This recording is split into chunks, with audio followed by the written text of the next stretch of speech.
ಕಾಳಗ ಗುರುನಾಥನ ಮಾತೆ ಕೇಳಿ ಏನು ಮಾಡ್ದ ಮಾಲಿಂಗರಾಯ ಕುರುಗೋಳ ಬಿಟ್ಟುಕೊಂಡು ಹೊನ್ನುಡಿಗೆ ಎಂಕಣಗೌಡರ ಭೂಮಿಯಾಗ ತಂದೆ ಬಿಟ್ಟಾನ.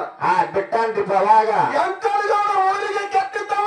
ಹೌದು ಸಿಟ್ಟು ಬಹಳ, ದರ್ಪ ಬಹಳ, ಶ್ರೀಮಂತಿಕೆ ಬಹಳ.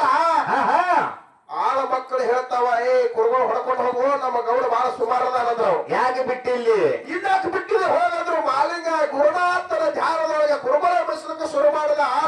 ಮನೆಗೆ ಹೋಗಿ ಹೇಳ್ತಾರ, ಏನತ್ರಿಪ್ಪ ಯಾವ ದೇಶದಪ್ಪ ಕುರಿಕಾಯವ ತಂದು ಕುರುಗೋಳ ಬಿಟ್ಟನ, ಹೊಡ್ಕೊಂಡು ಹೋಗಂದ್ರ ಹೋಗಲ್ರಿ, ನೀವೇ ಬಂದ್ರಿ ಯಾರು. ಹೌದು ಅವಾಗ ಏನ್ ಮಾಡಿದ್ರಿಪ್ಪ ಏಳಗೆ ಹೇಳಿದ ಕುದುರೆ ಮೇಲೆ ಕುತ್ತ ಬಂದು ನೋಡ್ತಾನ. ಹೊಡಿಬಡಿ ಮಾಡದ ಮಾಲಿಂಗರಾಯ. ಹೌದು ಅವಾಗ ಏನಾದ್ರಿ ಮನಿಗೆ ಹೋಗ್ತಾನ ಗೌಡ. ಏನಾಗ್ತದ ಅವ ಮನಿಗೆ ಹೋದಾಗ ಮನಿ ಮುಂದೆ ಜನ झंझट ನಡೆದದ. ನೋಡಿ ಏನಂತಾರ ಅವಾಗ ಅವ್ರು ಹೆಣ್ಮಕ್ಳ ಗೌಡ ಹೆಣತಿಗೆ ಹೊಡಿದ್ ಎಷ್ಟ್ ಇರ್ತದ್ರಿ? ಈ ನಮನಿ ಹೊಡಿದ್ರಿ ಹೊಡಿದಿರಿ, ಎಂತ ಕೆಟ್ಟ ಗೌಡ ಇದ್ರಿ ನೀವು ಅಂತ ಕಳಗ. ಅವಾಗ ನಾ ಎಲ್ಲಿ ಹೊಡೆದಿನಿ ಬಡದಿಗಂತವ. ಅವಾಗ ವಿಚಿತ್ರ ಹೋಯ್ತ್ರಿಪ್ಪ. ನಾ ಹೊಡೆದಿಲ್ಲ ಅಂತ ಓಡಿ ಹೋಗಿ ನೋಡ್ತಾನ. ಮಾಲಿಂಗರಾಗ ಅಡವ್ಯಾಗ ಎಲ್ಲಿ ಎಷ್ಟು ಹೊಡೆದಿಲ್ಲ ನೋಡು. ಅಲ್ಲಿ ಮನ್ಯಾಗ ಅಡವು ಪಟ್ಟ ಮಡದಿಗೆ ಬಿದ್ದೀವು.